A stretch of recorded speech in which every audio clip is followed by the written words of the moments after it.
Florian Genetti, bonjour. Bonjour Gilles. Vous êtes président de la Foire Saint-Étienne. Exactement. J'ai plein de questions techniques. La première question, c'est comment on devient président de la Foire Saint-Étienne? Alors, un peu par hasard, on m'a proposé il y a une dizaine d'années de rentrer au conseil d'administration de l'association Saint-Étienne Parc Expo, où je siégeais avec une quinzaine d'administrateurs. Et puis au fil des années, le président a commencé à réfléchir, à passer le relais. Et il m'a proposé un jour de prendre la présidence de l'association et de fait de la foire de Saint-Étienne. Donc j'ai pris la présidence de l'association et de la foire Saint-Étienne en 2019. Et vous êtes chef d'entreprise? Voilà, exactement. Je suis bénévole au sein de cette association et si je m'investis dans cette association, c'est pour travailler sur l'attractivité du territoire, proposer des animations et faire rayonner notre territoire.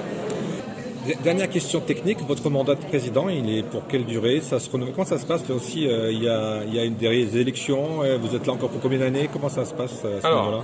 Le mandat de président, je ne sais pas, mais je vais vous donner une anecdote. Quand j'ai rejoint l'association Foire Saint-Étienne, il y a une douzaine d'années, j'ai demandé pour combien de temps j'allais y rester. Donc chaque année, on est renouvelé par notre conseil d'administration pour une durée de 3 ans. Mais globalement, on m'a dit que dans notre association, on rentrait à la verticale et on ressortait à l'horizontale. Ça veut tout dire. Donc c'est ça aussi notre association, puisque dans notre association se côtoient des chefs d'entreprise, des jeunes chefs d'entreprise, et se côtoient également des administrateurs qui ont œuvré pendant de nombreuses années. Et c'est ça qui est intéressant dans notre association, d'avoir à la fois des gens qui ont tout l'historique de notre association et de l'événement, mais aussi des nouvelles personnes qui amènent du sang neuf. On va pas faire une leçon d'histoire, mais la foire a quelques décennies. Comment est née finalement cette foire? Je crois que c'est en 1949. Exactement, la foire est née en 1949 et s'est tenue les 2 premières années sur le cours Foriel. Voilà. Et ensuite, en 1951, elle a rejoint le boulevard du Janin. Et dans les années qui ont suivi, donc, la ville de Saint-Étienne a construit donc, un premier bâtiment qui était le hall A, puis un second bâtiment, le hall B. Et notre association avait la concession du Parc Expo jusqu'en 2019, dans lequel on organisait à la fois la foire de Saint-Étienne, mais également de nombreux autres événements qu'on organisait ou nous-mêmes ou qu'on accueillait pour d'autres organisateurs. Aujourd'hui, on peut dire qu'elle est co-organisée par votre association et le groupe GL Event alors.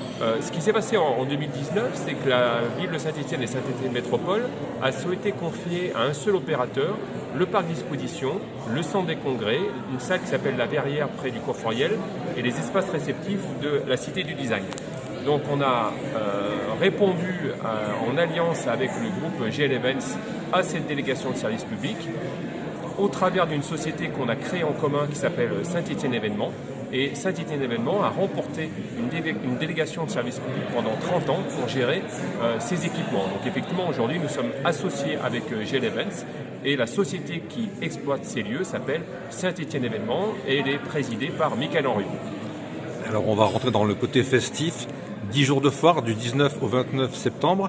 On va avoir les programmes bien entendu, mais qu'est-ce qu'il faut retenir et surtout comment on a choisi l'Irlande cette année?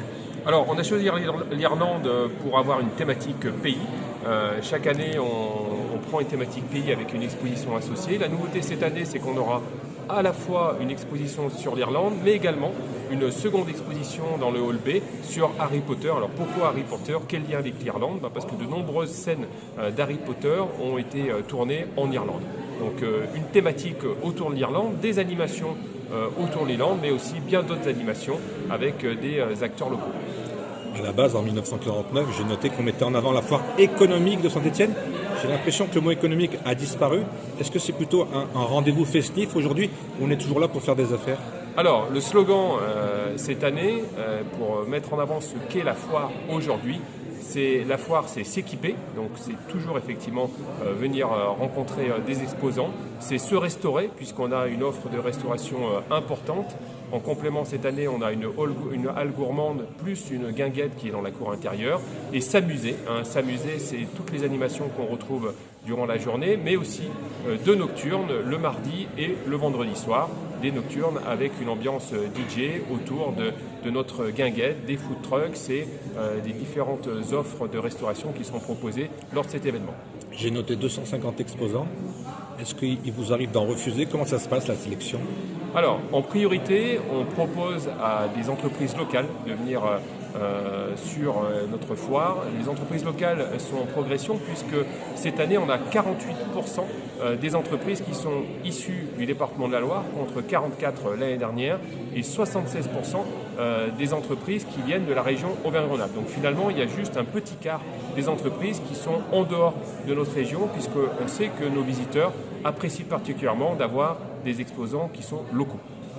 Qu'est-ce qui fait à la fin de la foire que vous pouvez vous dire que c'est une bonne foire cette année, on l'a vraiment réussi, c'est quelque chose qui a été bien fait dans ce qu'on voulait faire? Comment vous, ou alors il vous faut peut-être un peu de recul pour avoir un bilan? Alors, ce qu'on fait chaque année, c'est que juste après la foire, on fait une étude, un sondage auprès des visiteurs pour voir l'expérience qu'ils ont eue sur notre événement, pour voir ce qu'ils ont aimé, ce qu'ils aimeraient qu'on améliore, et ce qui permet que chaque année, on retouche d'année en année, en fonction de l'évolution des besoins de nos visiteurs, on améliore le programme chaque année pour le rendre encore plus attractif. Et c'est la raison pour laquelle, que malgré qu'on ait 76 ans, que l'événement soit encore là, avec des dizaines de milliers de visiteurs qui viennent chaque année.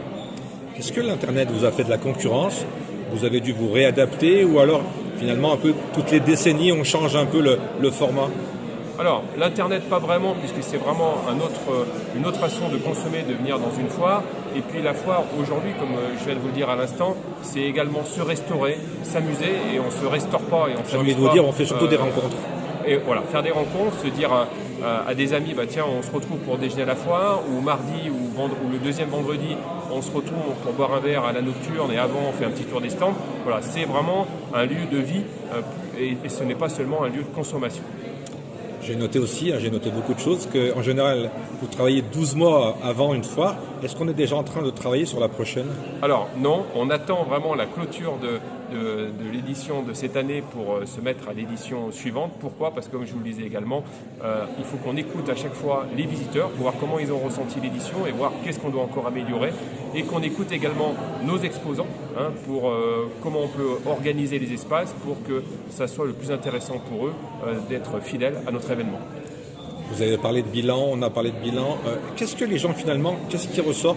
Qu'est-ce qu'on vous demande le plus sur une foire? Ce qu'on nous demande le plus, c'est quand même de conserver les exposants historiques, mais aussi d'amener des nouveaux exposants, de découvrir des nouveaux produits, aussi des produits à faible coût qu'on peut acheter spontanément lorsqu'on les a découverts et qu'on en voit un usage. Voilà, donc c'est vraiment avoir une offre constante, mais également des nouveautés qu'on amène chaque année. Un Stéphanois, un Ligérien qui hésiterait encore à venir à la foire, cette foire 2025, qu'est-ce que vous avez à lui dire pour le convaincre de venir jusqu'au Parc Expo? Parce que cette année, il va découvrir encore de nouvelles choses, qu'on a reconstruit la foire en proposant 5 univers qui sont beaucoup plus lisibles, où il pourra découvrir les exposants dans une offre très claire, de nombreuses animations, une cour intérieure avec toute la partie guinguette qui sera très sympa et très festive. Voilà, c'est un événement à ne pas manquer. Un événement à ne pas manquer. On vous remercie. Merci beaucoup. Et puis on vous libère à vos activités. Et rendez-vous à la foire. Et encore une fois, bonne foire 2025. Merci Gilles. Merci beaucoup. Merci.